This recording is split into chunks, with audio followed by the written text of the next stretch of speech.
solemnly swear I, John Fitzgerald Kennedy, do solemnly swear that you will faithfully execute the office of President of the United States that I will faithfully execute the office of President of the United States and will, to the best of your ability, and will, to the best of my ability, preserve, protect, and defend the Constitution of the United States. Preserve, protect, and defend the Constitution of the United States. So help you God.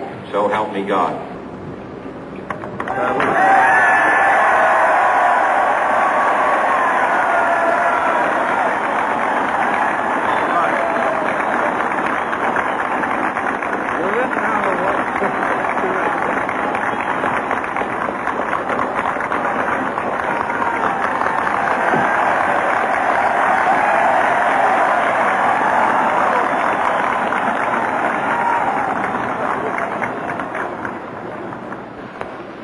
Vice President Johnson, Mr. Speaker, Mr. Chief Justice, President Eisenhower, Vice President Nixon, President Truman, Reverend clergy, fellow citizens. We observe today not a victory of party, but a celebration of freedom, symbolizing an end as well as a beginning, signifying renewal as well as change.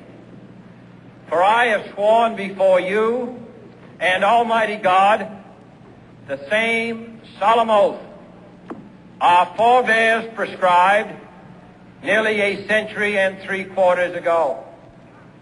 The world is very different now, for man holds in his mortal hands the power to abolish all forms of human poverty and all forms of human life.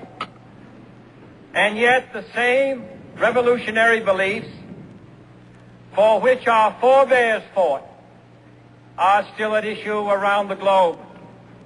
The belief that the rights of man come not from the generosity of the state, but from the hand of God. We dare not forget today that we are the heirs of that first revolution. Let the word go forth from this time and place to friend and foe alike that the torch has been passed to a new generation of Americans born in this century, tempered by war, disciplined by a hard and bitter peace, proud of our ancient heritage, and unwilling to witness or permit the slow undoing of those human rights to which this nation has always been committed and to which we are committed today at home and around the world.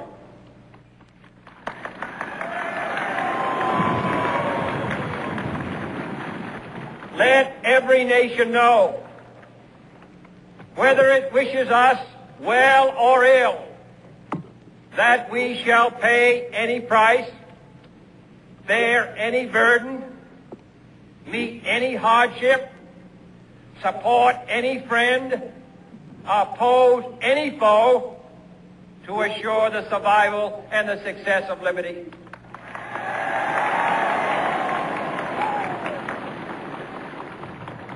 This much we pledge and more. To those old allies whose cultural and spiritual origins we share, we pledge the loyalty of faithful friends. United, there is little we cannot do in a host of cooperative ventures. Divided, there is little we can do, for we dare not meet a powerful challenge at odds and split asunder. To those new states whom we welcome to the ranks of the free, we pledge our word that one form of colonial control shall not have passed away, merely to be replaced by a far more iron tyranny. We shall not always expect to find them supporting our view, but we shall always hope to find them strongly supporting their own freedom, and to remember that in the past, those who foolishly sought power by riding the back of the tiger ended up inside.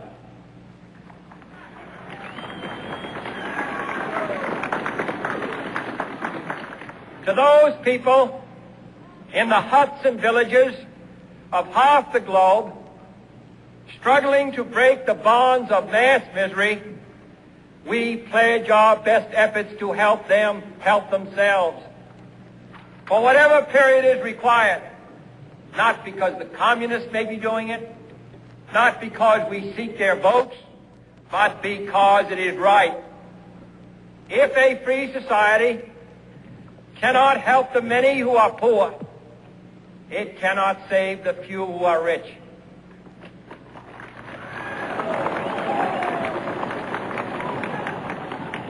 To our sister republics south of our border, we offer a special pledge to convert our good words into good deeds, in a new alliance for progress, to assist free men and free governments in casting off the chains of poverty.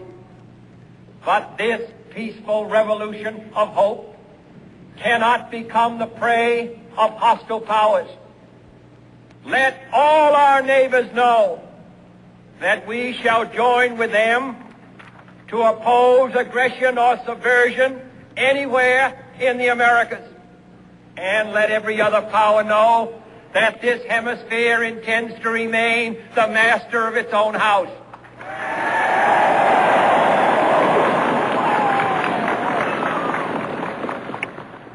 To that World Assembly of Sovereign States, the United Nations, our last best hope, in an age where the instruments of war have far outpaced the instruments of peace, we renew our pledge of support to prevent it from becoming merely a forum for invective, to strengthen its shield of the new and the weak, and to enlarge the area in which its writ may run. Finally, to those nations who would make themselves our adversary, we offer not a pledge, but a request that both sides begin anew the quest for peace. Before the dark powers of destruction, unleashed by science, engulf all humanity in planned or accidental self-destruction. We dare not tempt them with weakness, for only when our arms are sufficient beyond doubt can we be certain beyond doubt that they will never be employed. But neither can two great and powerful groups of nations take comfort from our present course, both sides overburdened by the cost of modern weapons, both rightly alarmed by the steady spread of the deadly atom, yet both racing to alter that uncertain balance of terror that stays the hand of mankind's final war. So let us begin anew, remembering on both sides that civility is not a sign of weakness, and sincerity is always subject to proof. Let us never negotiate out of fear, but let us never fear to negotiate.